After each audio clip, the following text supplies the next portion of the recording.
Morning Northwest Morning Sprint is brought to you by Bill's Heating and Air Conditioning.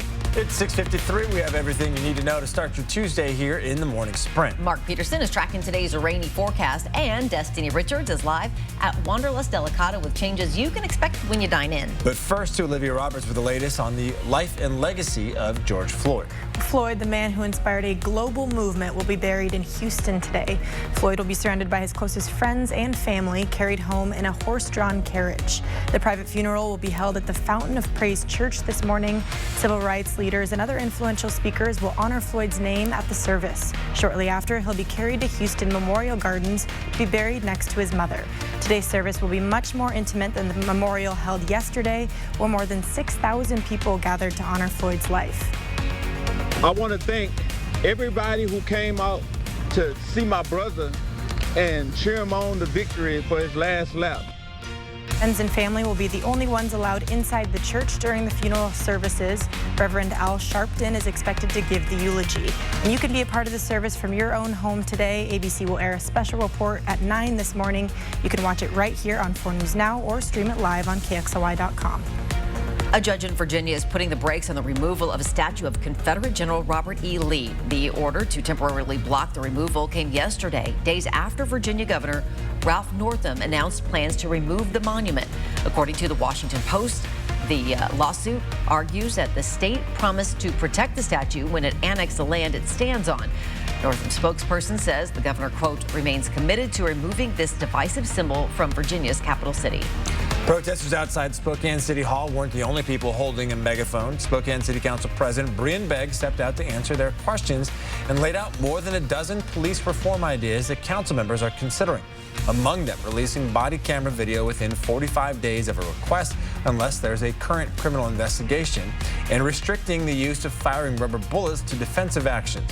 You can read that full list right now on KXLY.com. Governor Jay Inslee says new laws are needed to fight police brutality. He is calling for 3 specific changes.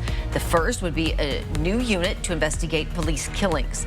The second would be banning chokeholds. And the third would be a legally binding obligation for officers to report colleague misconduct. All right, good morning. Your first alert weather is going to be wet weather that's moving in. We're going to see that around 8 o'clock, 47 degrees heading out the door, 52 at noon, and then a return and a continuation of showers with highs into 55. Now, our 24-hour forecast shows that really into eastern Washington, North Idaho, hanging out throughout the day. We're not going to see a lot of big changes. As we continue on the path forward during the pandemic, another 25 people in Spokane County learned they tested positive for COVID-19. The Spokane Regional Health District says 763 people have been infected. About 370 of those have completely recovered, meaning they have gone 4 weeks since the first symptoms appeared. The increase in people testing positive means Spokane County will stay in phase 2 for now. Health Officer Dr. Bob Lutz says the county has not met the criteria to even apply for phase 3. And in order to be eligible for phase 3, Spokane County needs to have fewer than 130 cases over a 2-week period. But with more testing, more people are being diagnosed. In phase 3, groups of up to 50 people will be allowed. Gyms can open at 50% capacity. Non-essential travel resumes, and restaurants can increase their dining room capacity to 75%. Dr. Lutz says his team will continue to look at the data, and county leaders will apply for phase 3 as soon as they're eligible.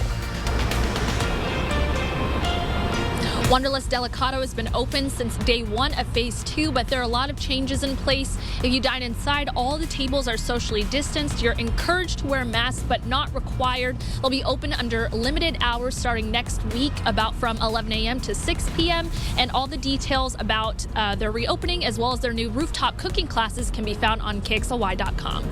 Coming up on Good Morning America, some exciting news for Bachelor Nation. The Bachelor is back with the glimpse down memory lane and a look inside some of the greatest seasons ever.